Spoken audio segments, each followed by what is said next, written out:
రెండు రకాల దంతాలు ఉంటాయి, ఒకటి తినడానికి ఒకటి చూపించడానికి. అక్కడ మేము చేసిన పని అది.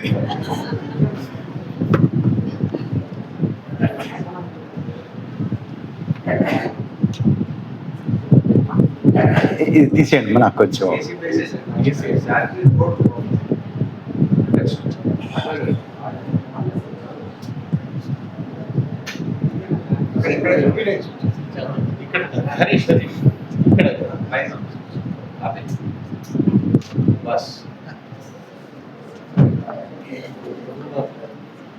సభాధ్యక్షులు పాకా ప్రసాద్ గారు, ప్రొఫెసర్ శ్రీధర్ గారు, ఓంకర్ గారు, పరమేశ్వర్ గారు, ప్రొఫెసర్ చాంద్ గారు, మా అందరికీ స్వాగతం పలికిన రాఘవ్ గారు,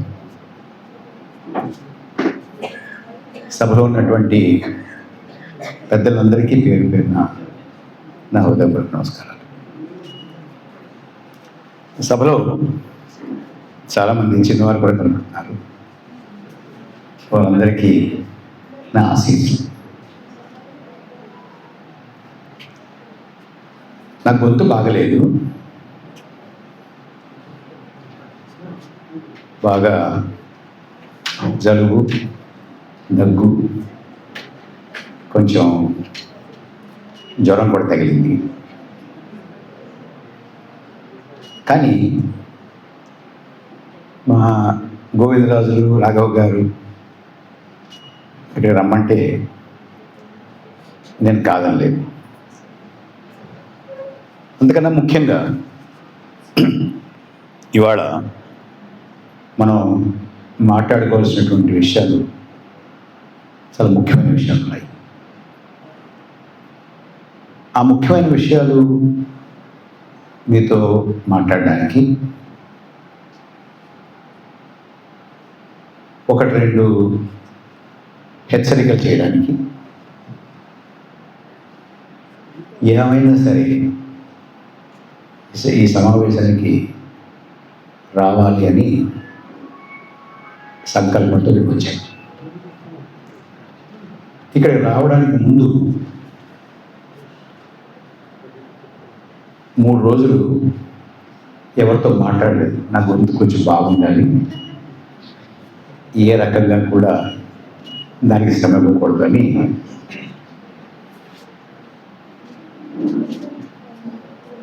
ఈ 2-3 రోజులు ఈ శక్తి అంతా కాస్త సేవ్ చేసుకుని వచ్చాను. ముఖ్యంగా నేను చెప్పదలుచుకున్నది పెద్దవాళ్ళందరికీ తెలుసు విషయాలు. ఇక్కడ కాలేజీలు, స్కూల్స్ చదువుతున్న వాళ్ళు పెరుగుతున్నారు.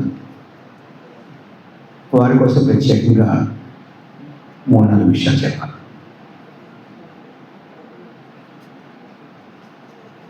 ఇవాళ మనం చాలా విచిత్రమైన పరిస్థితిలో ఉన్నాం. ఒకసారి ఆశ్చర్యవేస్తుంది. దేశం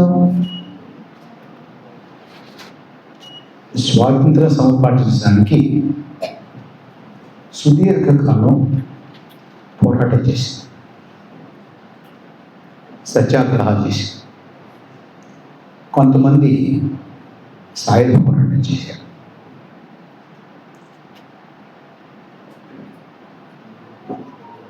సత్యాగ్రహంలో కానీ సాయుధ పోరాటంలో కానీ ఏ రకమైనటువంటి పోరాటంలో కూడా ఇసుమంత పాత్ర కూడా లేనటువంటి సంస్థలు, వ్యక్తులు, వేదికలు ఇవాళ దేశభక్తులుగా చలామణి అవుతున్నారు. ఎంతకన్నా వీడియోలు ఎక్కడ ఉంటుందండి? స్వతంత్రం కోసం జరిగిన పోరాటంలో పాలు పంచుకోకుండా మేము దేశభక్తులో చెప్తున్నారండి. మార్కెటింగ్ బాగా చేసుకున్నారు. ఎంత మార్కెటింగ్ చేసుకున్నారంటే వాళ్ళు చెప్పుకోవడం సరే చెప్పుకుంటారు. చాలామంది నమ్ముతున్నారు. నమ్మడమే కాదు, మొన్నటి వరకు మేధావులు అనుకున్న వాళ్ళు కూడా వేదికలెక్కి ఎంతో త్యాగాలు చేసినటువంటి సంస్థ, ఎంతో త్యాగాలు చేసినటువంటి వ్యక్తులు, ఈ జాతి నిర్మాణం కోసం తహతహలాడిన వారు అని ఉపన్యాసాలు ఇస్తున్నారు.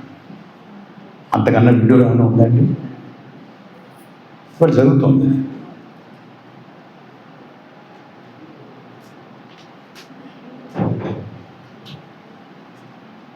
మనకి మన దేశంలో మణిపూర్ అని ఒక రాష్ట్రం ఉంది. వాళ్ళు అడుగుతున్నాను నేను, ఉందమ్మా? ఉంది కదా, మన దేశంలోనే అది. అది 2.5 సంవత్సరాల నుంచి మండుతోందండి. మండుతోందా?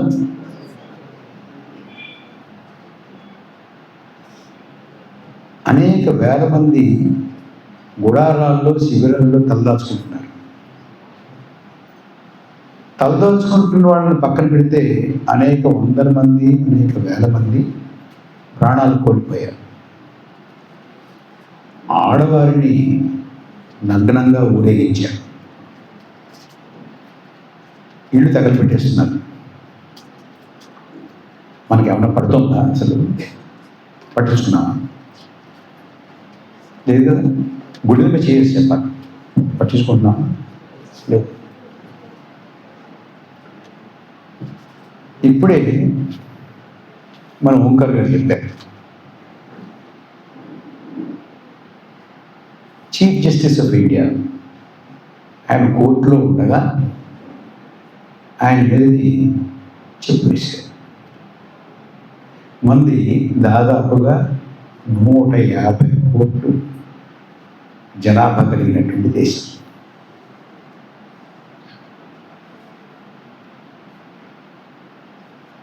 ఒక్కరు కూడా రోడ్డు ఎక్కలేదు కదా. ఇక్కడ ఏమొస్తానమ్మా మీ ఊళ్ళో రాఘవ్ గారు, జర్నలిస్టు కానీ, లాయర్లు కానీ ఎక్కడ చేశారు? ఏం చేశారు? రిటైర్డ్ జడ్జిలు కానీ, మేధావులు కానీ సంతకాలు పెడతారు. 272 సంతకాలు, ప్రముఖ పౌరులని సంతకాలు పెడుతుంటారు. చూడండి, అదిలా ఉంది, ఇలా ఉంది, పెద్ద చేయకూడదు, అలా చేయకూడదు, దేశాన్ని అప్రతిష్ట పాలు చేయకూడదు చెప్పారు కదా ఉండడం. వాళ్ళు కానీ ఇదే అయ్యో చీఫ్ జస్టిస్ ఇండియా మీద చెప్పుకొస్తుంటారా అన్నారు ఎవరైనా? ప్రభుత్వానికి కానీ, ప్రధానమంత్రికి కానీ, న్యాయమంత్రికి కానీ, హోంమంత్రికి కానీ ఎవరికైనా పట్టిందండి? పట్టదు.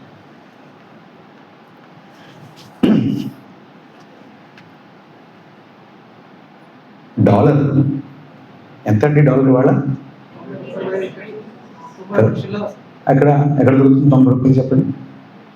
బ్యాంకులో, బయట బ్యాంకులో ఎంతమంది కొంటారండి? బ్యాంకులో కొనాలంటే ఇందాక సార్ చెప్పాడుగా ఫారాలు ఫిల్అప్ చేయాలి. గబగబా రూపాయలు 92, 93 ఇప్పుడు వేస్తున్నారు కదా. పెట్రోల్, అసలు పెట్రోల్ వాడుతున్నారు ఎవరైనా? వాడుతున్నారు కదా. కిక్కులు మనకన్నా వాడుతున్నారు కదా. కిక్కులు అంటారు. గ్యాస్ వాడుతున్నారు కదా. మనిషి ఎవరైనా ఎంత పెంచినా వాడుతున్నారు కదా. ఏమా మీ ఇంట్లో వాడుతున్నారా? గ్యాస్ వాడుతున్నారా? మీ అన్నయ్యలు, మీ నాన్నగారు పెట్రోల్ కొట్టించుకుంటున్నారా? ఏంటి దేశం ఇలా అయిపోయింది, ప్రభుత్వం ఏంటి ఇంత పెరిగిపోతుంది అన్నారా? అంటలేదు. మొన్న ఇన్ని సమస్యలు మనకు ఉంటే, మణిపూర్ సమస్య ఉంటే, డాలర్ సమస్య ఉంటే, నిరుద్యోగుల సమస్య ఉంటే, ఇన్ని సమస్యలు ఉంటే, మొన్న నిరాఘాటంగా విరామం లేకుండా 10 గంటలు వందే మాతరం మీద చర్చ చేసామండి మనం పార్లమెంట్లో. అసలు ఇది ఎవరైనా చూపించి చెప్పారనుకోండి, ఆశ్చర్యపోతారు ఎవరైనా కదా. మనం ఆశ్చర్యపోయామా? లేదు. ఆశ్చర్యపోయారా? మీరు ఒక్కరే ఆశ్చర్యపోయారు.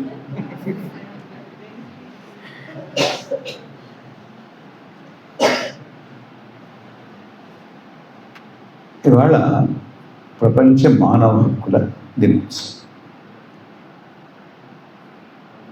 దాని గురించి మాట్లాడుకుంటూ వచ్చాను. ఇవన్నీ మానవ హక్కులకు సంబంధించినవే, రాజకీయాలు అనుకోకండి. అవునా? మానవ హక్కులే కదా. ఇవి మానవ హక్కుల అంటే universal declaration of human rights. ఇవాళ ప్రసాద్ గారు చెప్పినట్టుగా ఇవాళ దాన్ని ఆమోదించారు. ఒక విషయం మీకు చెప్పాలి, పిల్లలు కూడా ఉన్నారు ఇక్కడ. దీని డ్రాఫ్ట్లో ఒరిజినల్గా all men are created equal అని ఉండేదండి ఒరిజినల్ డ్రాఫ్ట్. అంటే జనరల్గా డిక్లరేషన్ ఆఫ్ అమెరికన్ ఇండిపెండెన్స్ అయినా ఎక్కడైనా కూడా ఎవరైనా కూడా all men are created equal, men are created equal అనే ఉంటుంది మామూలుగా. ఇది ఇలా ఉండకూడదు. All men are created equal కాదు, all human beings are created equal అని ఎవరు చెప్పారు తెలుసండి? దీన్ని ఒక సవరణ ప్రతిపాదించి ఆ సవరణని ఆమోదింపచేసినటువంటి వ్యక్తి హంస జీవరాజ్ మెహతా అనేటటువంటి ఒక మహిళ, భారతదేశానికి సంబంధించినటువంటి మహిళ. ఆవిడ ఆ United Nations committee on human rights గురించి ఉన్న కమిటీలో సభ్యురాలుగా ఉండి ఆవిడ లేచి all men are created equal కాదు, all human beings are created equal అని ఆవిడ సవరణ ప్రతిపాదించింది. మస్తాను. అంటే భారతదేశానికి మానవ హక్కులకి, పురుషుల హక్కులు, మానవ హక్కులకి భారతదేశానికి ఆ వేట నుంచి ఏది స్వతంత్రం రాకముందు నుంచి ఆ రకమైనటువంటి అవినాభావ సంబంధం ఉంది, అంత గాఢమైనటువంటి సంబంధం ఉంది. 46, 47, 48 ఆ ప్రాంతాల్లో ఇటువంటి ప్రతిపాదన పెట్టడం అనేది ఒక విప్లవాత్మకమైనటువంటి చర్య, మామూలు చర్య కాదు. ఆ రోజులు ఎవరు ఆలోచించలేదు కదా, ఒక భారతీయ మహిళ ఆలోచించింది. మనం ఇక్కడ కూర్చుని ఇంటర్నేషనల్ హ్యూమన్ రైట్స్ డే పాటిస్తూ ఆమెను గుర్తు చేసుకోవాలి కదా. గుర్తు చేసుకుంటూ మణిపూర్ గురించి గుర్తు చేసుకోవాలి, డాలర్ గురించి గుర్తు చేసుకోవాలి,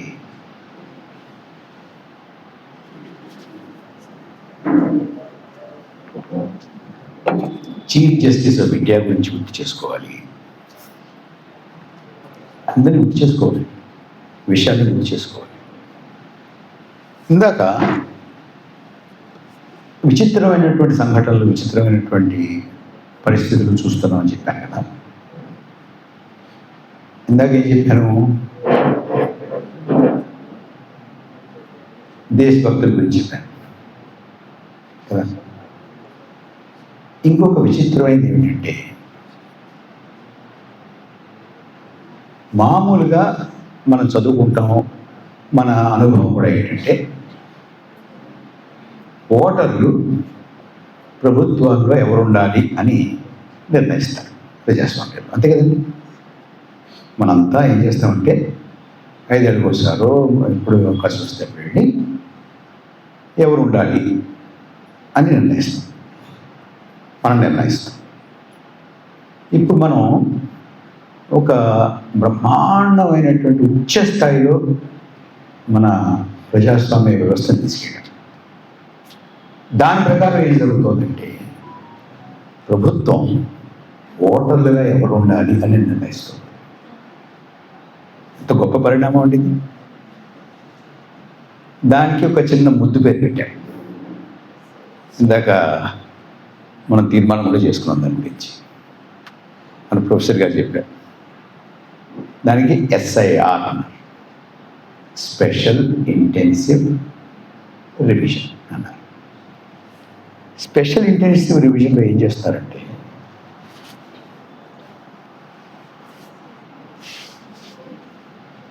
మన ప్రధానమంత్రి గారు చాలాసార్లు బాహాటంగా చెప్పారు. ఆయన చాలా ఓపెన్ మైండెడ్ అండి, ఆయన మనసులో ఏం చూసుకోరు.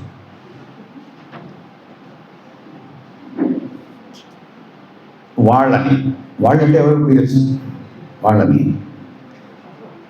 బట్టలను బట్టి గుర్తుపట్టి ఇచ్చో చెప్పాడు. సరే కదా, ఇప్పుడు బట్టలను బట్టి గుర్తుపట్టాలంటే అస్తమానం అన్నిసార్లు కుదరదు. ఇప్పుడు మా మస్తానం ఉంది, బట్టలు బట్టి ఏం గుర్తుపడతాం? గుర్తుపట్టగలవా? గుర్తుపట్టలేం. అంచేత పేరు నువ్వు చీర కట్టుకుంది కానీ మస్తానం ఉంది, తీసేస్తారు.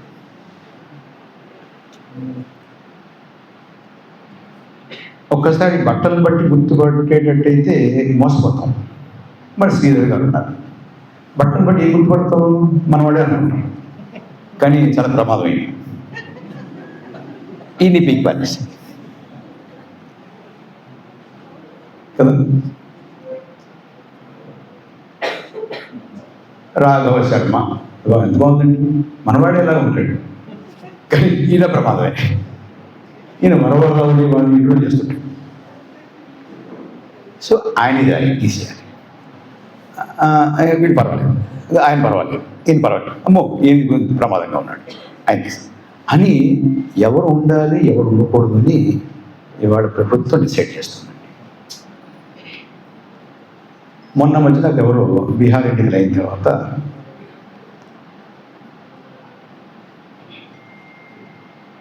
ఘన విజయం సాధించిందండి. ఇంత SIR మీద గొడవ పెట్టినా కూడా ఇంత ఘన విజయం సాధించిందండి బీజేపీ. నాయన, బీహార్లో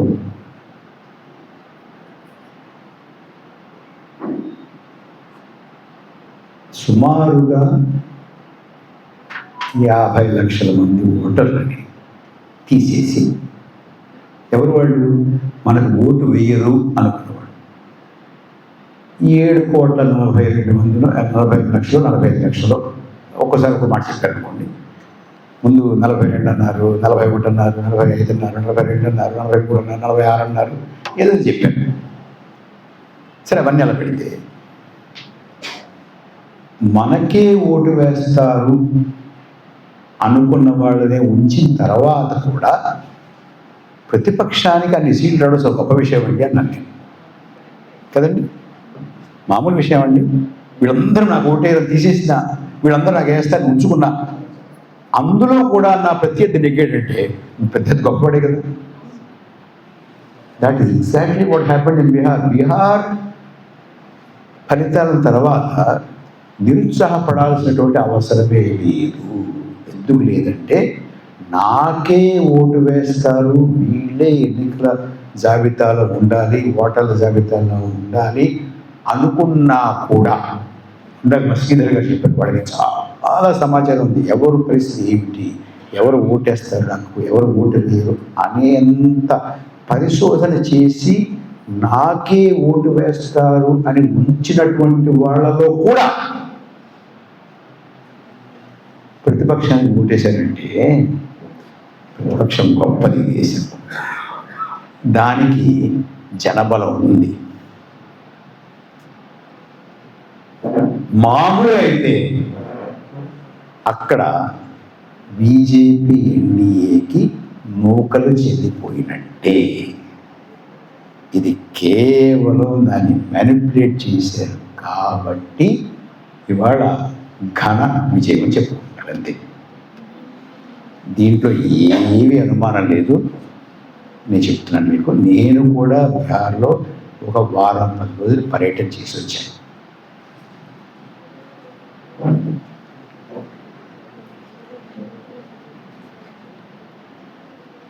నాకు మా గోవిందరాజు గారు ఏమన్నారంటే, ప్రజాస్వామ్యం ఎలాగా దెబ్బతింటోంది దేశంలో అనే దాని మీద మాట్లాడితే బాగుంటుంది అని ఆయన నాకు సూచించారు.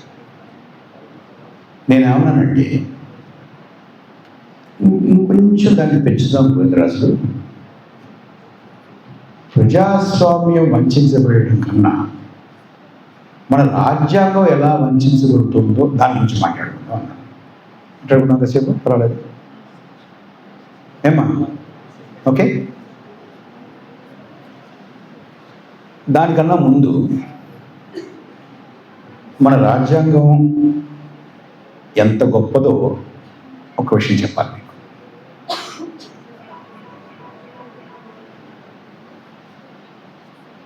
చాలా దేశాలు స్వాతంత్రం సంపాదించాయి కదా రెండో ప్రపంచ యుద్ధం తర్వాత. అంతకుముందు కూడా కొన్ని దేశాలు ఏర్పడ్డాయి. ఈ ప్రపంచంలో ఏ దేశం ఏర్పడినా అది 1492 కావచ్చు, 1495 కావచ్చు, 1648 కావచ్చు, 1800 సంవత్సరాల్లో కావచ్చు, 16లో కావచ్చు, 17 శతాబ్దంలో కావచ్చు, ఎప్పుడు కావచ్చు, ఏ దేశం ఏర్పడినా మొట్టమొదట ఆ దేశం ఏర్పడిన తర్వాత అక్కడ ఉన్నటువంటి పెద్దవాళ్ళందరూ కూర్చుని ఆలోచించింది, నిర్ణయించింది ఏమిటంటే, ఈ దేశంలో ఎవరు పౌరులు, ఎవరు ఈ దేశంలో భాగస్వాములు, ఈ దేశం ఎవరిది, ఈ దేశం ఎవరికి చెందుతుంది, ఈ దేశ రాజకీయ వ్యవస్థలో భాగస్వాములు ఎవరు. ఇదే ఎక్కువ డిబేట్ దీని మీద జరిగిందండి. చాలా దేశాలు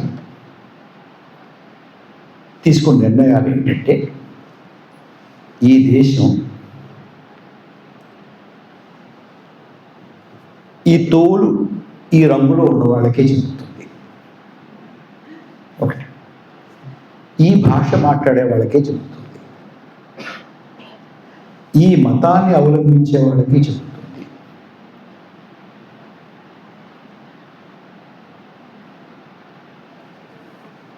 ఈ నైసర్గిక ప్రాంతంలో ఉన్నటువంటి వాళ్ళకే చెందుతుంది, ఈ సంస్కృతిని అవలంబించే వాళ్ళకే చెందుతుంది అనేది నిర్ణయం.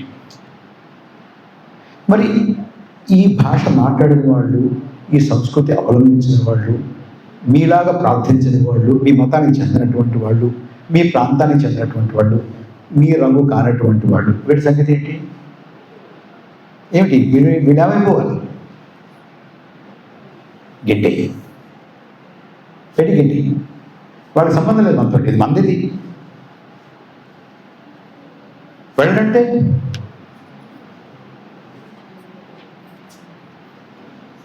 ఏం చేయాలి? చెప్పి అనేక దేశాలు ఈ దేశంలో, మన దేశంలో ఎవరు భాగస్వాములు, ఎవరు పౌరులు, ఎవరు ఈ దేశాన్ని చెందాలి అని నిర్ణయించి, వీళ్ళు చెందాలి అని నిర్ణయించిన తర్వాత చెందినటువంటి వాళ్ళని గెట్టేశారు, వెళ్ళకపోతే చంపేశారు. అవునా? ఈ ప్రపంచంలో ఒకే ఒక్క దేశం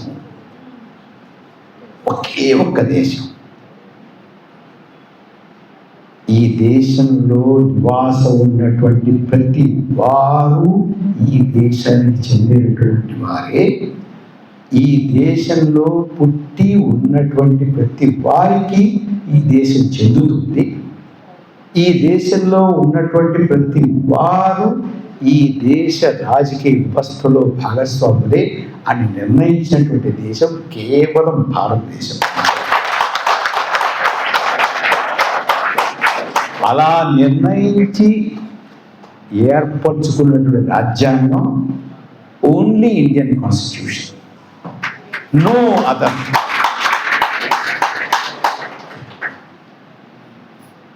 గొప్ప విషయం కదా. అంటే భారతదేశంలో మతానికి, రంగుకి, జాతికి, సంస్కృతికి, భాషకి, దీనికి కూడా దేశ భాగస్వాములుగా ఉండడానికి అర్హతలు పెట్టనటువంటి దేశం భారతదేశం మాత్రమే, భారత రాజ్యాంగం మాత్రమే. కానీ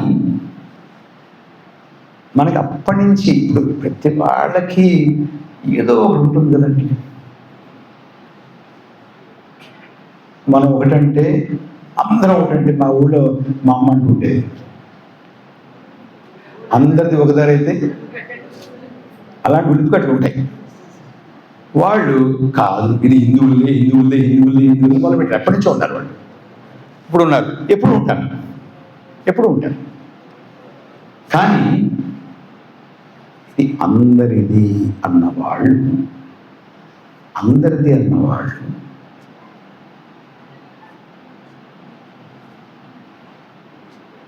మీరు ఆగండి, ఈ దేశం అందరిది అని చెప్పి మన రాజ్యాంగాన్ని ఏర్పాటు చేశారు. రాజ్యాంగాన్ని ఏర్పాటు చేసేటువంటి నేపథ్యం చిన్నవారు ఉన్నారు కాబట్టి చెప్తాను, కొంచెం శ్రద్ధగా వినండి అమ్మాయి. స్వాతంత్రం ఎప్పుడు వచ్చింది? 47 కదా. 47 ఆగస్ట్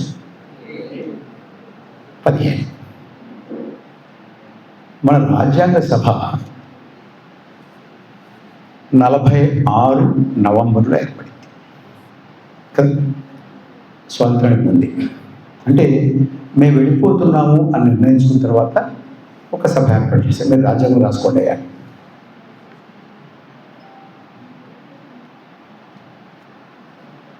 మన తర్వాత మన ముందు కొన్ని దేశాలు స్వతంత్రం సంపాదించుకున్నాయి కదా, అది తెలుసుకుంటా మీకు. వాళ్ళు ఏం చేశారంటే అమెరికాలోనూ ఇంగ్లాండ్లోనూ మన చాంద్ గారు లాంటి ప్రొఫెసర్ని అడిగి ఏమంటే మాకు రాజ్యాంగం రాసి పంపించండి, మీకు ఎంత ఇస్తా ఉన్నారు. వాళ్ళు రాసి పంపించారు. కానీ మన దేశంలో ఉన్నటువంటి పెద్దలు మేమే కూర్చొని రాసుకుంటాం అన్నారు. మేమే కూర్చొని రాసుకుంటాం అని చేత రాజ్యాంగ సభ ఏర్పడింది. మనకెవ్వరూ కూడా రెడీమేడ్గా అమెజాన్లో ఆర్డర్ పెడితే వచ్చి ఇవ్వలేదు ఎవడు. ఇది స్విగ్గీ కాదు, జొమాటో కాదు, ఇది మాకు ఒక సభ కావాలి, మేము కూర్చొని రాసుకుంటాము అని. మీరు నమ్మరు, 3 సంవత్సరాలు రాత్రి పగళ్ళు వాదోపవాదాలు చేసి చర్చోపచర్చలు చేసి ఒక రాజ్యాంగాన్ని రాశారు. ఆ రాజ్యాంగాన్ని రాస్తున్నప్పుడు ఒకసారి మీరు సినిమాలు చూస్తారా? సినిమాల్లో అలా ఉంటే ఇలా తిరిగి వెనకెళ్తుంది, అప్పుడప్పుడు ఏం జరిగిందో తెలుస్తుంది, ఎలా వస్తుంది. అలాగా కొంచెం ఒకసారి వెనకెళ్తాం.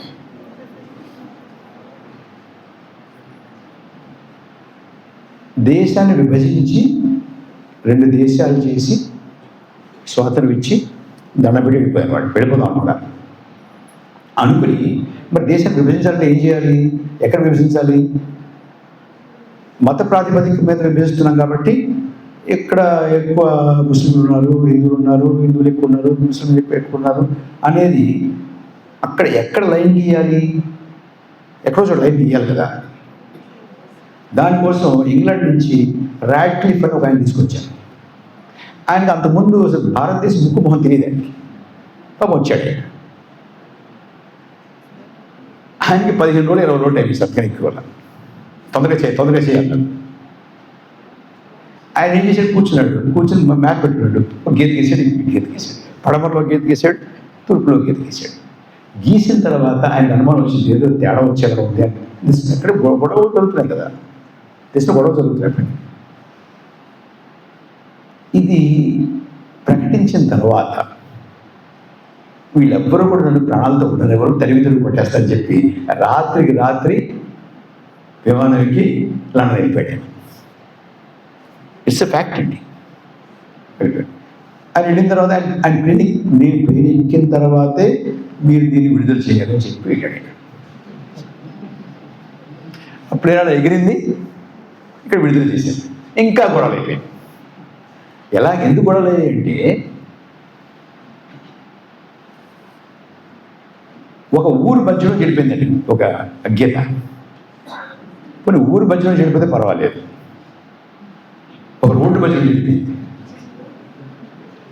పోని ఒక రోడ్డు మధ్యలో చెడిపోయిందా పర్వాలేదు అనుకుంటే, ఒక ఇంటి మధ్యలో చెడిపోయింది. ఒక ఇంట్లో ఆ గదేమో పాకిస్తాన్ అండి, ఈ గదేమో ఇండియా అండి.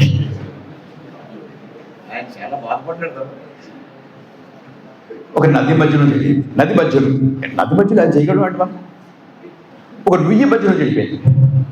నుయ్యి ఉంది, నూతిలో ఆ సగమేమో పాకిస్తాన్ అండి, ఈ సగమేమో ఇండియా. అలా గీసేసి వెళ్ళిపోయాడు. ఇక అక్కడి నుంచి కొట్టుకోవడం, చంపుకోవడం, నరుక్కోవడం మామూలుగా కాదు. ఊహించుకోండి. ఇటు నుంచి అటుకు కట్టుబట్టలతోటి ఇక్కడ తరివేస్తే రైలుకి అక్కడికి వెళ్ళేటప్పటికి శవాలు రైలు. అటు నుంచి కొన్ని వందల మంది, వేల మంది కట్టుబట్టలతోటి రైలు ఎక్కి ఇటు వచ్చేప్పటికి శవాలుగా వచ్చాయి. బతికున్న వాళ్ళు మీరు వినండి జాగ్రత్తగా, అంటే ఇంత కంఫర్టబుల్ కాదు ఆ రోజు. కొన్ని వందల కుటుంబాలు, వేల కుటుంబాలు, అంటే ఉద్యోగాలు చేసుకుంటున్నటువంటి వాళ్ళు, వ్యాపారాలు చేసుకుంటున్నటువంటి వాళ్ళు, ఏదో ఫ్యాక్టరీలు నడుపుకుంటున్నటువంటి వారు, వ్యవసాయం చేసుకుంటున్నటువంటి వారు, ఇళ్ళు ఉన్నటువంటి వారు, పెద్ద పెద్ద ఇళ్ళు ఉన్నటువంటి వారు కూడా కట్టుబట్టుతోటి ప్రాణాలు అరచేతుల్లో పట్టుకొని వచ్చేసారు. ఇటు నుంచి అటు, అటు నుంచి అటు. సరే ఇటు కాసి ఇటు చూద్దాం. ఇటు వచ్చేసారు. వచ్చేటప్పుడు ఆ పరిగెత్తుకుంటూ వచ్చేటప్పుడు తల్లి, తండ్రి, కొడుకు, కోడలు, ముగ్గురు పిల్లలు బయలుదేరారు అనుకోండి. అందులో తండ్రి ఒకవైపు, తల్లి ఒకవైపు, కొడుకు ఒకవైపు, కోడలు ఒకవైపు, ఇద్దరు పిల్లలు అటువైపు, ఒక పిల్లడు ఇటువైపు, ఒకరి కాలు దిగిపోయి, ఒకరి చెవి దిగిపోయి, ఒకరి చేయి దిగిపోయి, ఒక కనుపోయి వచ్చి పడ్డారు. ఒకసారి ఊహించుకోండి వాళ్ళ పరిస్థితి, వాళ్ళ బాధ ఊహించుకోండి. వాళ్ళు వచ్చేటప్పటికి పెద్ద పెద్ద కాంతిశీల శిబిరాలు ఎలా ఉంటుందో తెలుసుకోండి మీకు. అన్నీ అక్కడే, పడుకోవడం అక్కడే, చేయడం అక్కడే, స్నానం చేయడం అక్కడే, అన్ని సమస్త కాలకృత్యాలు అక్కడే. ఎక్కడ ఎవరున్నారో తెలియదు, అంటువ్యాధులు. అలాంటి వాతావరణంలో కొన్ని వేల మంది, వీళ్ళందరూ ఎవరిని తింటున్నారు? ముస్లింలు తింటున్నారు. అంతే కదా, వాళ్ళ వల్ల ఇలా వచ్చేసాం మేము, మమ్మల్ని తరివేశారు, మమ్మల్ని ఇంత ఇబ్బంది పెట్టేశారు అంటున్నప్పుడు రాజ్యాంగ సభ జరుగుతాం పక్కన. ఊహించుకోండి, రాజ్యాంగ సభ జరుగుతాం. రాజ్యాంగ సభలో ఉన్నటువంటి ప్రముఖులందరూ కూడా ప్రభుత్వంలో కూడా ప్రముఖులు. అది నెహ్రూ కావచ్చు, అంబేద్కర్ కావచ్చు, పటేల్ కావచ్చు, పెద్ద పెద్ద వాళ్ళందరూ కూడా ప్రభుత్వంలో కూడా పెద్దలు. అప్పటికి భారతదేశంలో స్థానిక సంస్థానాలు ఇంకా విలీనం కాల. సుమారు 500 చిల్లర సంస్థానాలు. అవి ఉంటాయో తెలియదు, ఓడతాయో తెలియదు, మడవైపు ఉంటాయో తెలియదు, అట్లు విడిపోతాయో తెలియదు. ఇంత అల్లకల్లో కాశ్మీర్ ఇంకా ఏమవుతుందో తెలియదు, జునాగఢ్ ఏమవుతుందో తెలియదు, హైదరాబాద్ ఏమవుతుందో తెలియదు. మిగతా వాళ్ళు నమ్మకంగా అక్కడక్కడ కొంతమంది వస్తున్నారు, కొంతమంది రావట్లేదు.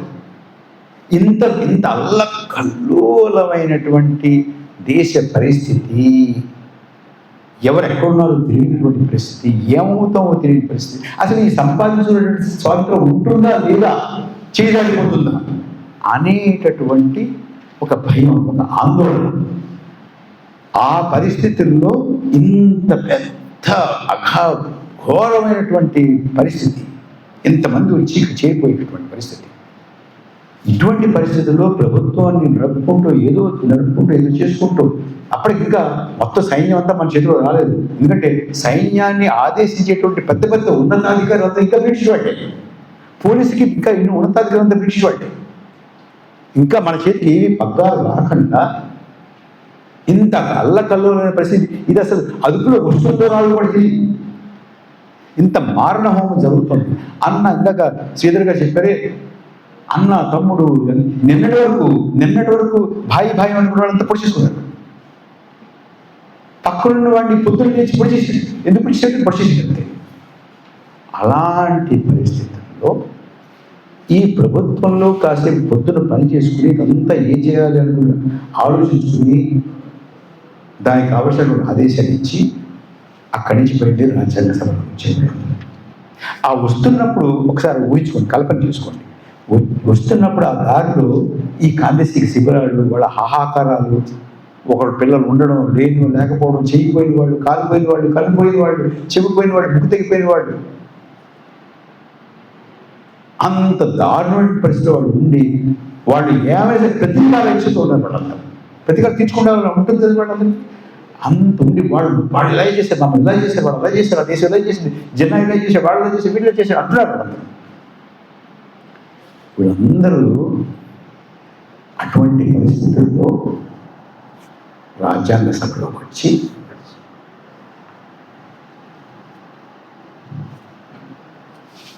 ఈ దేశము అందరిది అన్నారండి.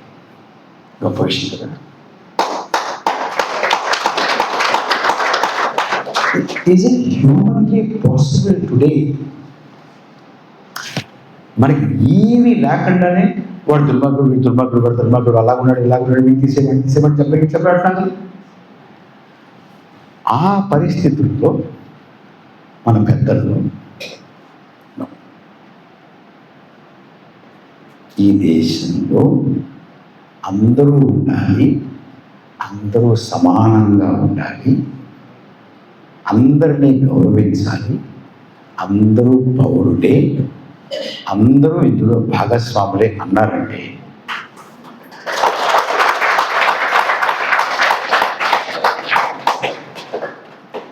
అది ఈ దేశం, ఈ దేశ నాయకత్వం, ఈ దేశ రాజ్యాంగం యొక్క గొప్పతనం. ఉత్కృష్టమైనటువంటి రాజ్యాంగం, ఉన్నతమైనటువంటి నాయకత్వం, మహోన్నతమైనటువంటి దేశం.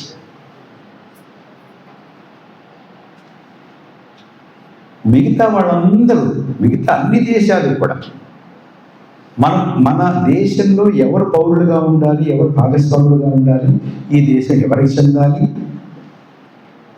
అని నిర్ణయించుకుంటుంటే మనం దాని గురించి అసలు చర్చ చేయలేదండి. మన రాజ్యాంగ సభలో దాని మీద చర్చ కాదు. మీకు ఇంకో విషయం తెలుసో తెలియదు, చిన్నవారి చెప్తున్నాను. రాజ్యాంగాన్ని ఆమోదించక ముందే భారతదేశం భారత ఎన్నికల కమిషన్ ఏర్పాటు చేసింది. వీళ్ళు election commission of India was established much before the constitution adopted. కాన్స్టిట్యూషన్లో కూడా దాని గురించి ప్రొవిజన్ ఉంది. కానీ election commission of India strictly speaking is not a creature of the constitution of India. Election commission ఆ వేళ ఎవరి కింద పనిచేసింది? కాన్స్టిట్యూట్ అసెంబ్లీ సెక్రటరీ కింద పనిచేసింది. ఆ వేళ దేశంలో సగటు అక్షరాస్యత 8-9% అండి. Only 7 to 8 or 9 people were literate in the country then. ఇవాళంతమా 70-72 ఎంత ఉంటాయి కదా, 7-8. మగవాళ్ళది 12, ఆడవాళ్ళది 7 ఎంత, సగటున 2 కలిపి. అప్పుడు మన రాజ్యాంగ నిర్మాతలు ఏమన్నారంటే, చదువు ఉన్నా లేకపోయినా ఆస్తి ఉన్నా లేకపోయినా, ఏ మతమైనా, ఏ కులమైనా, ఏ భాష మాట్లాడినా, ఎలా ఉన్నా, ఏం ప్రార్థించినా, ఏదైనా సరే ప్రతి వాడికి ఈ దేశంలో ఓటు ఉంటుంది. That's all.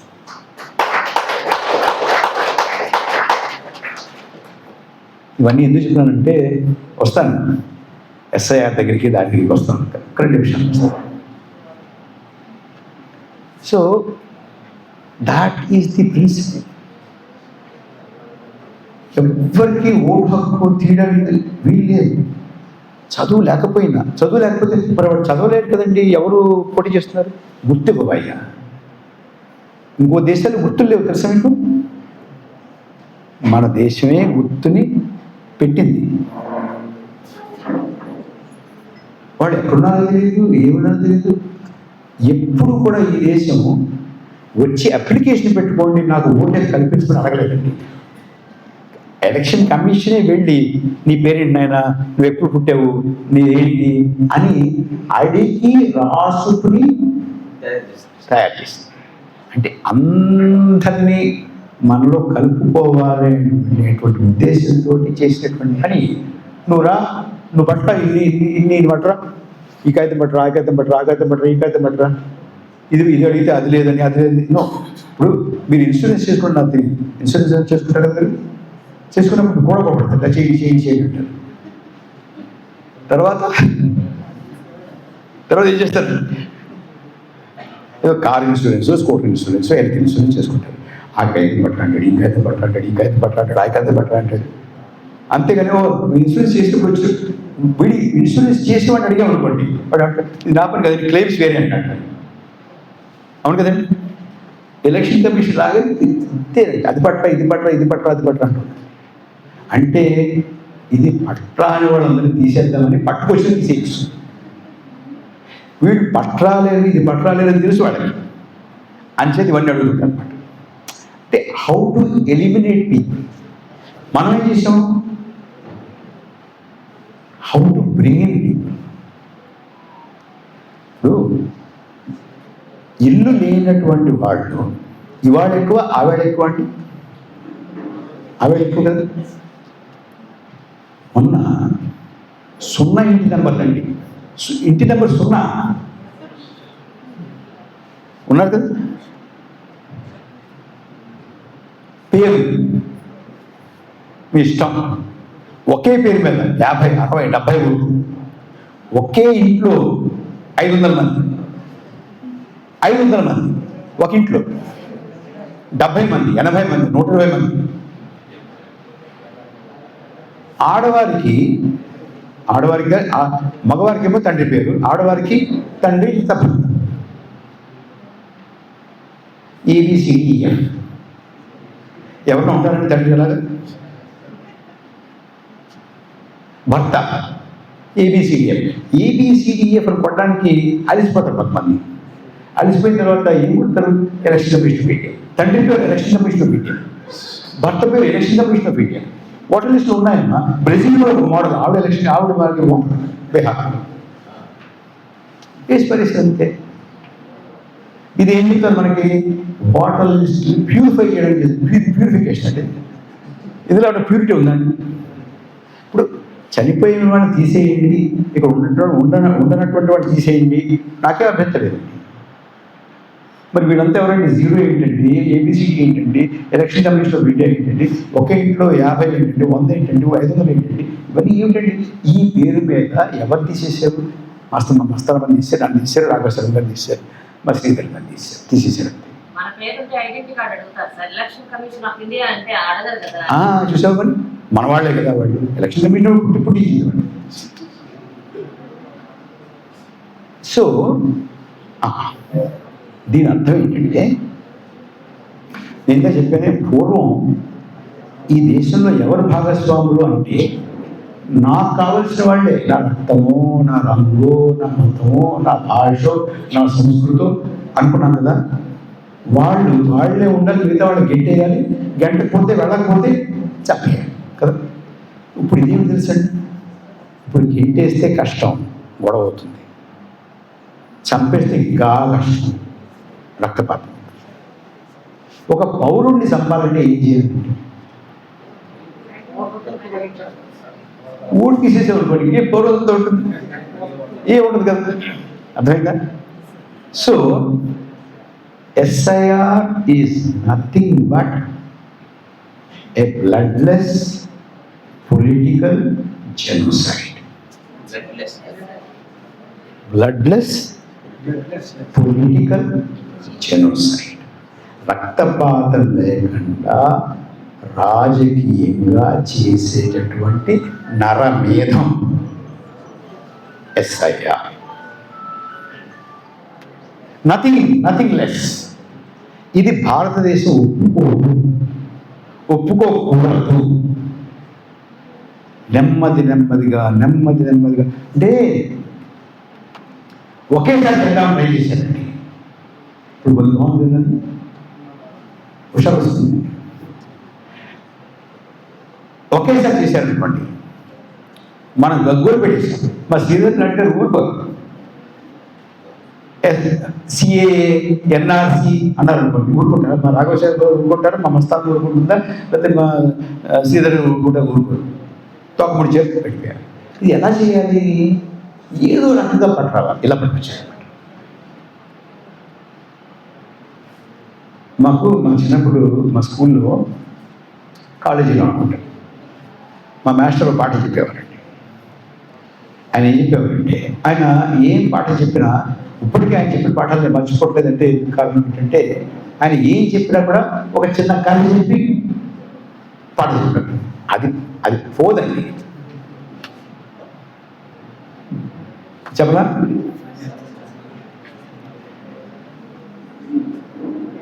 ఒక తప్పేడ అంటే తెలుసా మీకు? పాత మా ఊళ్ళో తప్పేడ అంట. తప్పేడాల్లో నీళ్లు పోసి 2 కప్పలు వేశారండి. అవి ఊతున్నాయి ఇటు అటు. హాయిగా అది స్టవ్ మీద పెట్టి చిన్న మంట పెట్టాడు. మా శ్రీధర్ గారి లాంటి కప్ప ఉందంటే, పరకాల గారు ఇది ప్రమాదంగా ఉంది, ఇది బాగా వేడెక్కుతుంది, మనల్ని ఏదో మార్చేస్తుందేమో.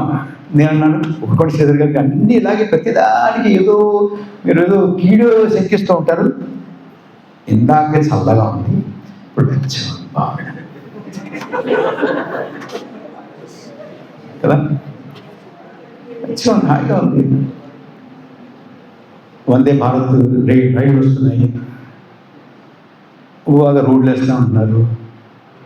అసలు భారతదేశం విశ్వ గురువు అంటున్నారు. ఎంత బాగుంది, చక్కగా ఉంది కదా, వెచ్చగా ఉంటుంది. ఇంకొంచెం పెరగగానే శ్రీధర్ గారు ఏమన్నారు, అమ్మో ఇందాకన్నా పెరిగింది పరకాల గారు, ఇది ప్రమాదంగా ఉంది. మీకు ఇలాగే అంటారండి, ఇందాకన్నా బాగుంది, ఇప్పుడు ఇంకా వెచ్చగా ఉంది. మనం పుల్వామాలో కొట్టాము, అలా కొట్టాము, పాకిస్తాన్ని ఇష్టపడే దాన్ని ఇది చేసాం, అది చేసాం, ఇంకా బాగుంది. నేను బాగుందంటే అది బాగుంటుంది అంటే, బాగుందంటే అది బాగుంటుంది అంటాడు. చివరికి ఇద్దరు కలిసి మాట్లాడి, అదే మా ఇద్దరిని కలిపి మరుగుతున్న నీళ్ళు వేసేవాళ్ళు టకా దూకేస్తా బయట కదా, ఉండవా. అంచేత ఇప్పుడు ఏం చేస్తారంటే వీళ్ళు నెమ్మదిగా ఒకసారి ఇది, ఒకసారి అది, ఒకసారి ఇది, ఒకసారి ఇది, ఒకసారి అది, ఒకసారి ఇది. ఎందుకంటే ఒకసారి ఇది అయిన తర్వాత రెండోది అవుతుంది కదా. రెండోది అయ్యేటప్పటికి మొదటి మనిషి ఉంటారు, దీని మీదే మాట్లాడుకుంటారు. టీవీ పెట్టామనుకోండి ఇదే ఉంటుంది, మీ ఫేస్బుక్లో ఇవే వస్తాయి, పాత ఫోన్. ఇది ఎన్నో వస్తుంది, ఇప్పుడు వచ్చేవాళ్ళకి వస్తుంది. ఆ తర్వాత ఇంకోటి 2 వచ్చేవాళ్ళకి వస్తుంది. ఇట్లా ఇప్పుడు పెట్రోల్ మర్చిపోయాం, మణిపూర్ మర్చిపోయాం, డాలర్ మర్చిపోయాం, గ్యాస్ మర్చిపోయాం, మర్చిపోతూ ఉంటావు. నువ్వు పేపర్ వాడికి డాలర్ పాత న్యూస్ అయ్యా, ఎప్పుడు పడంటే పాత న్యూస్. మణిపూర్, అబ్బో మణిపూర్ ఎప్పటిదని బాబు, ఎందుకంటే ఇప్పుడు మణిపూర్ ఇవాళ డిబేట్ చేద్దాం. వందే మాత్రం ఎప్పుడు, కానీ ఇప్పుడు కరెంట్ 10 గంటలు అండి మన లోక్సభ. సో నెమ్మదిగా అంచేత మిత్రులారా, ప్రజాస్వామ్యం ఒక్కసారి నరికివేయబడదు. ప్రజాస్వామ్యాన్ని పూర్వకాలం చేసేవాళ్ళు. ఒక్క రాత్రి ప్రకటన వచ్చేది, మేము సైన్యం, మేము అధికారం తీసుకుంటున్నాం, రాజకీయ నాయకుల వల్ల ఏం కావట్లేదు, మేము ఈ దేశంలో లా అండ్ ఆర్డర్, శాంతి భద్రతలన్నింటినీ పునరుద్ధరిస్తాం, అభివృద్ధి చేస్తాం, కరప్షన్ లేకుండా చేస్తాం, ఏదో ఒక చెప్పి పార్లమెంట్ని ముట్టడించేసి, ప్రెసిడెన్షియల్ ప్యాలెస్ ముట్టడించేసి, ప్రెసిడెంట్ని అరెస్ట్ చేసి, ఎంపీని అరెస్ట్ చేసి, మంత్రులను అరెస్ట్ చేసి, ప్రధానమంత్రి అరెస్ట్ చేసేసేవాళ్ళు. ఇప్పుడు అలా చేయట్లేదు. నెమ్మదిగా స్మాల్ మనకు తెలియకుండానే, మన కళ్ళెదురుగుండానే రాజ్యాంగాన్ని, ప్రజాస్వామ్యాన్ని ఒక్కోటి తీసి పడేస్తారు. ఇది ఇవాళ మనం ఎదుర్కొంటున్నటువంటి సమస్య. నేను 2-3 విజ్ఞప్తులు చేద్దామని ప్రత్యేకంగా వచ్చాను. ఒకటి, కొంతమంది ఏమో పౌర హక్కుల కోసం పోరాడుతూ ఉంటారు, కొంతమంది కార్మికుల కోసం పోరాడుతూ ఉంటారు, కొంతమంది బాలికల విద్య కోసం పోరాడుతూ ఉంటారు, కొంతమంది బాల కార్మిక వ్యవస్థ రద్దు చేయడం పోరాడుతూ ఉంటారు, కొంతమంది పర్యావరణం గురించి పోరాడుతూ ఉంటారు, కొంతమంది చేనేత కార్మికుల గురించి పోరాడుతూ ఉంటారు, కొంతమంది రిక్షా కార్మికుల గురించి పోరాడుతూ ఉంటారు, కొంతమంది ట్యాక్సీ డ్రైవర్ల గురించి పోరాడుతూ ఉంటారు, కొంతమంది మార్కెట్లో కూరగాయల వ్యాపారం చేసే వాళ్ళ హక్కుల కోసం పోరాడుతూ ఉంటారు. రకరకాలుగా పోరాడుతూ ఉంటారు. ఇందాక శ్రీధర్ గారు చెప్పారు, అది నాది కాదు కదా, ఇది నాది, ఇది కాదు కదా, నువ్వేంటి ఇందులోకి వచ్చావు, నువ్వేంటి అందులోకి వచ్చావు, మనం ఏర్పడిందే బాల కార్మికుల కోసం ఏర్పడినాం, ఇవన్నీ మనకెందుకు? మనం ఏర్పడిందే పౌర చైతన్యం కోసం, ఇవన్నీ మనకెందుకు? మనం ఏర్పడిందే పర్యావరణం కోసం, ప్లాస్టిక్ వాడకూడదు, ఇంతే, నేనేం చూడండి ఇంతే అని చాలామంది గిరిగేసి కూర్చోండి దేశంలో. వారందరికీ నేను మీ ద్వారా చేసేటువంటి విజ్ఞప్తి ఏంటంటే, మీరు గనక ఇవాళ మన ప్రజాస్వామ్యానికి, మన రాజ్యాంగానికి వాటిల్లినటువంటి నొప్పుని ఎదుర్కోవడానికి ఇవన్నీ పక్కన పెట్టి సంసిద్ధులు కాకపోతే, పోరాడకపోతే, కొన్ని మాసాల్లో మీకు పోరాడడానికి వేరే ఏమి ఉండదు. ఇట్స్ ఓవర్, గేమ్ అయిపోయింది. సో ప్లీజ్ అండర్స్టాండ్, ఒక్కడ అర్థం చేసుకోండి.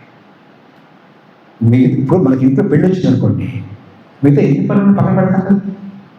చావు వచ్చింది, అన్నీ పక్కన పెట్టి అదే చూసుకుంటాం కదా ముందు, ఏమండి? లేకపోతే స్కూల్కి వెళ్ళాలి, లేదా కాలేజీకి వెళ్ళాలి, లేదా బజార్ వెళ్ళాలి, లేదా షాప్ తీయాలంటాం, అన్నాం కదా ముందు. ఇది ఇవాళ రాజ్యాంగానికి చావు వచ్చింది, ప్రజాస్వామ్యానికి చావు వచ్చింది. మిగతా అన్నీ పక్కన పెట్టి రాజ్యాంగాన్ని, ప్రజాస్వామ్యాన్ని 2 చేతులతోటి కాపాడుకోకపోతే మన ఉనికి, మన మనుగడ ఉండదు అని చెప్దామని వచ్చాను. నేను మిమ్మల్ని భయభ్రాంతులు చేసే ఉద్దేశంతో రాలేదు, ఉన్న పరిస్థితి మీకు చెబుదామని వచ్చాను. దయచేసి మీరు చిన్నవారు కూడా ఆలోచించాలి. ఎందుకంటే ముఖ్యంగా చిన్నవారు మీరు ఆలోచించాలి. ఇప్పుడు మేము కూర్చున్నామండి, మీరు విమానాశ్రయం చూశారు, ఇక్కడ ఎయిర్పోర్ట్ చూశారు కదా, ఎయిర్పోర్ట్లో రన్వే ఉంటుంది, రన్వే కదా. మాకు మా ముందున్న రన్వే తక్కువ, మా వెనకాల రన్వే ఉంటుంది. మీకు మీ ముందున్న రన్వే ఎక్కువ. సో రన్వే మీద ఇంకా దూరం వెళ్ళాల్సింది మీరు కాదు. మా రన్వే వెనకాల మాది అయిపోతుంది. So please understand this. It is not something that you can take lightly. ఏదో ఏదో జరుగుతుందో పెద్దలు ఏదో పడతారులే, మనకి ఎందుకు వచ్చింది, మన గొడవలో మనం ఉందాం, మన ఫేస్బుక్ మనం చూసుకుందాం, మన ఇన్స్టాగ్రామ్ మనం చూసుకుందాం, మన ట్విట్టర్ మనం చూసుకుందాం, మన స్విగ్గీ మనకు బాగానే ఉంది, మన ఇది బాగానే ఉంది, అది please don't make that mistake. ఇంకోటి, ఇప్పుడు ఇలా వాగుతాను కదా, నేను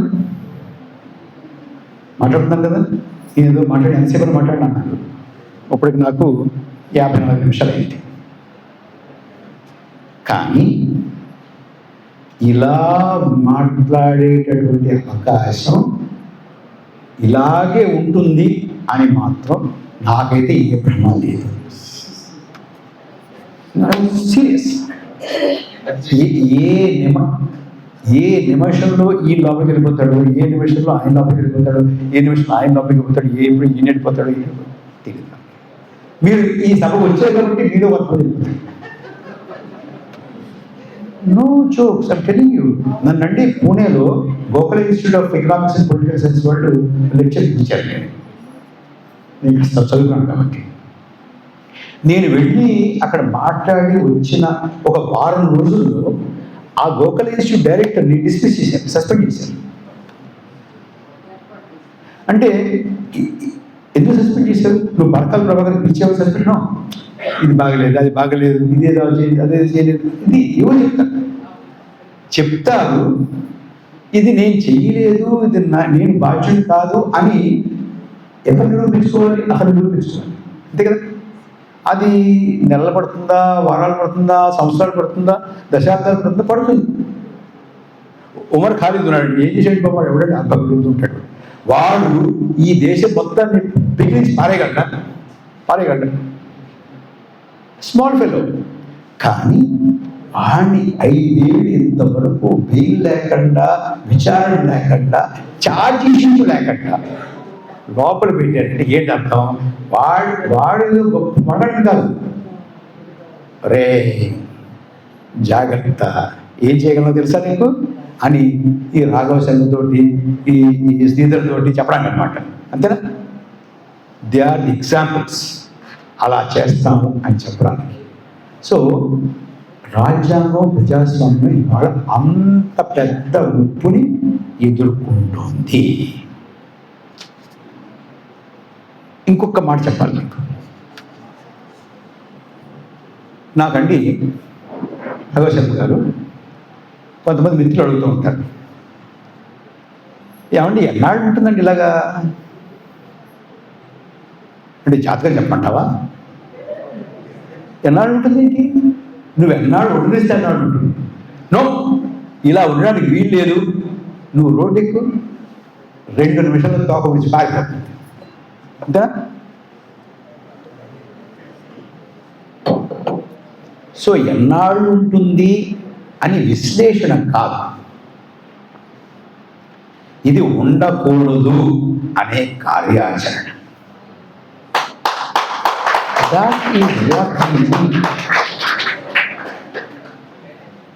మీరు క్రికెట్ చూస్తారా? ఇష్టమైన క్రికెట్ చూస్తే ఏం చేస్తారు మీరు?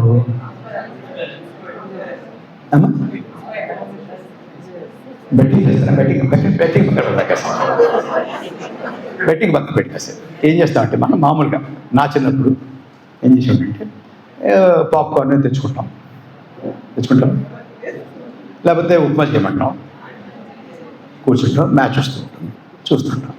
భలే కొట్టాడు రా, భలే అయిపోతుంది.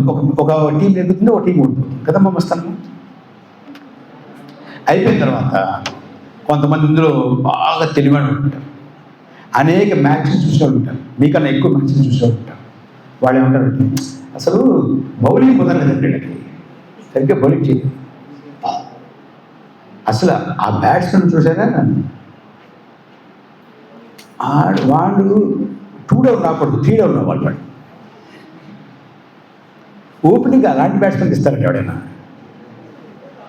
టీమ్ సెలక్షనే రాంగ్ అండి. టీం సెలక్షన్ రాను. అసలు పిచ్ ఏంటండి, అసహ్యంగా ఉంది, బాగాలేదు, పిచ్ బాగాలేదు. ఆ పిచ్ ఫాస్ట్ బౌలింగ్ పిచ్ కాదండి. ఫాస్ట్ బౌలింగ్ పిచ్ కానప్పుడు ఫాస్ట్ బౌలర్స్ పెట్టేటండి, స్పిన్నర్స్ పెట్టాలి. ఇట్లా మాట్లాడుకుంటారు కదా, మాట్లాడతారా? అది ఎప్పుడు మాట్లాడతాము, మనకు సంబంధం లేదు, రెండు టీంలు ఆడుతున్నాయి అప్పుడు. కానీ ఇక్కడ దేశంలో జరుగుతున్న రాజకీయాలు మన రాజకీయాలు, మనవి. మనం ఇక్కడ కూర్చుని క్యాండిడేట్ సెలక్షన్ సరిగ్గా లేదండి, క్యాండిడేట్ మంచిగా పెట్టుకుని దిగేవాడు, ఈ క్యాస్టర్ పెట్టాలి, అక్కడ ఆ క్యాస్టర్ పెట్టారండి, అది ప్రచారమే సరిగ్గా లేదండి. వాళ్ళు ఎంత ప్రమాణం ప్రచారం చేశారు, ఇది చూడండి ఎలా చేశాడు. ఇది కాదు, ఇది మన స్పెక్టేటర్గా వినోదం చూడటం కాదు. వాడు ఇలా ఆడుతున్నారు, ఇలా ఆడుతున్నారు, ఇలా అంటున్నారు, వాడు అలా అన్నారు, వీడు ఎంత ఖర్చు పెట్టాడు. మరి వాడు 1000 రూపాయలు ఇచ్చాడు కోటికి, వీడు 500 ఇస్తారు. 1000 రూపాయలు ఇచ్చినా 500 ఇచ్చినా ప్రజాస్వామ్యం నగ్గాలి అవుతుంది. నీ రక్షణ, వాళ్ళ రక్షణ, వాళ్ళ కోసమా మన కోసమా, ఇది మన కోసం. Please leave this spectator mentality. This is another thing. నేను మిమ్మల్ని చేతులు జోడించి ప్రార్థించడానికి వచ్చాను. ఈ పౌర చైతన్య వేదిక అనే దానికి ఏదైనా సార్థకత ఉండాలంటే మీరు ఈ స్పెక్టేటర్ మెంటాలిటీని వదిలేయాలి, కార్యరంగంలోకి రావాలి. Feet on the ground education. ఈ SIR మాకొద్దు, ఈ ఓటకం ఎన్నికలు కాదు, సరైనటువంటి ఎన్నికలు పెట్టండి. ఎన్నికల సంఘం నిష్పక్షపాతంగా ఉండేలాగా ఉండాలి. ఎన్నికల సంఘం ప్రభుత్వం యొక్క శాఖగా ఉండడానికి వీల్లేదు. నేను ఇలాగ అక్కడెక్కడ మాట్లాడుతుంటాను కదండి, ఏదో వీడియోలో ఇంగ్లీష్లో అట్లా తీసి పెడుతుంటారు. పెడుతుంటే ఓ రోజు నేను ఫ్లైట్లో ట్రావెల్ చేస్తుంటే శ్రీధర్ గారు నా పక్కన ఒక ఆయన కూర్చున్నాడు. మీరు బరకాల గారు ఇంగ్లీష్ అడిగాడుకోండి, తెలుగు చెప్తున్నాను. అవునండి, అవును, మీరు అదర్ డే సేయింగ్ మీరు అన్నారు ఎన్నికల సంఘం బీజేపీ కబ్జాలకు వెళ్ళిపోయింది, ఇప్పుడు ఆశ్చర్యం చూసేనండి. అవునండి, ఏమండి మీరే పిచ్చాండి, మీకు ఎన్నికల సంఘం అంటారేంటి మీరు, మీకు బీజేపీ సంగతి తెలుసా అన్నాడు. ఏంటంటే బీజేపీకి మహిళా మోర్చా అంటారు. వాళ్ళు ఏం చేస్తారంటే మహిళలందరినీ ఆర్గనైజ్ చేస్తారు. అవునా, ఐడియా ఉందా మీకు? కొంతమంది తెలిసి. కిసాన్ మోర్చా రైతుల కోసం, యువ మోర్చా యువకులందరినీ ఆర్గనైజ్ చేయాలి, వాళ్ళలో దేశభక్తిని పెంపొందించడానికి. దేశభక్తి. మైనారిటీ మోర్చా. అలాగే అది మైనారిటీని ఆర్గనైజ్ చేయడానికి, యువకులను ఆర్గనైజ్ చేయడానికి, రైతులను ఆర్గనైజ్ చేయడానికి, మహిళలను ఆర్గనైజ్ చేయడానికి ఉన్నాయి కదండి. అలాగే వాళ్ళకి ఎన్నికల మోర్చా ఉందండి, అది ఇదేనండి. మీరు ఎందుకంటే ఊరికే మీరు అలసిపోతుందని వెళ్ళి అది that is the election Morcha of BJP. Please understand అని చెప్పాడు. నేను నాళ్ళుగా ఇంత చదువుకుంటూ ఇంత తిరుగుతూ ఉంటే కూడా నాకు తగ్గలేదు ఆయన చెప్పాడు. సో దాన్ని మనం ఇది కాదు, this has to be election commission of India. ఇందాక ఎవరో మనవాళ్ళు టిఎన్ శేషన్ గురించి చెప్పారు. ఎవరండి మీరు చెప్పారు కదా, టిఎన్ శేషన్. ఆయన ఏమన్నాడంటే, ఆయనకి ఒకసారి గవర్నమెంట్ ఆఫ్ ఇండియా నుంచి ఒక మంత్రి దగ్గర నుంచి, లా మంత్రి దగ్గర నుంచి, అక్కడి నుంచో ఉత్తరం వచ్చిందండి. దాని మీద to mister TN Seshan, election commissioner government of India. ఆయన రాశాడు, look mister minister, I'm not election commissioner government of India, I'm election commissioner of India. నేను ఎన్నికల కమిషనర్ భారత ప్రభుత్వం కాదు, భారతదేశ ఎన్నికల కమిషనర్ నేను. I'm election commissioner of India, not government of India. I don't have to come to you. You don't have to come to me. You write a letter, I reply to a letter. అంతే.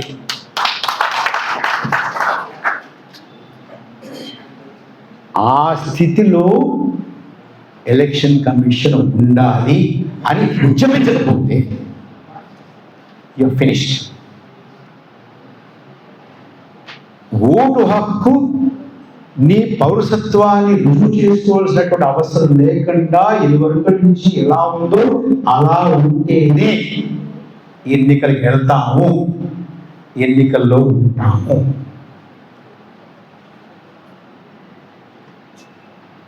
ఇదివరకు లేదా, అదివరకు లేదా? ఏమండి, ఇదివరకు ఉందో లేదో నాకు తెలియదు. ఇప్పుడు ఉండకూడదు అని అంటున్నా, అనకూడదా? మరి అప్పుడు అనలేదు, అప్పుడు నేను పుట్టలేదు, కాబట్టి అనలేదు. ఇప్పుడు నేను పుట్టాను, చూస్తున్నాను, ఇలా ఉండకూడదు అంటున్నాను. అంటే ఏంటి, ఈ ఉద్దేశం ఏమిటి? అప్పుడు ఉంది కాబట్టి ఇప్పుడు ఉంది అంటున్నావు నువ్వు. అప్పుడు వాడు మోసం చేసి నేను మోసం చేస్తాను అంటున్నావు. అలాంటి చెప్పు. అది కాదు కదా. అంచేత 2, ఉదాసీనత వదలండి. ఇది స్పెక్టేటర్గా మనం గేమ్ చూడడం అనేది మానేయండి. The game we are also players. This is not a cricket match. This is election. Election is for us, for this country. ఈ రకమైనటువంటి మానసికంగా సిద్ధమై మనం ముందుకు వెళితేనే ఈ రాజ్యాంగాన్ని, ఈ పౌరసత్వాన్ని, ఈ ప్రజాస్వామ్యాన్ని, ఈ భారతదేశాన్ని, ఈ భారతదేశం ఎందుకు నిలబడింది నాళ్ళు, ప్రపంచంలో భారతదేశం యొక్క విలక్షణమైనటువంటి స్వరూపం ఏమిటి అనేది మనం నిలబెట్టుకోగలుగుతాము.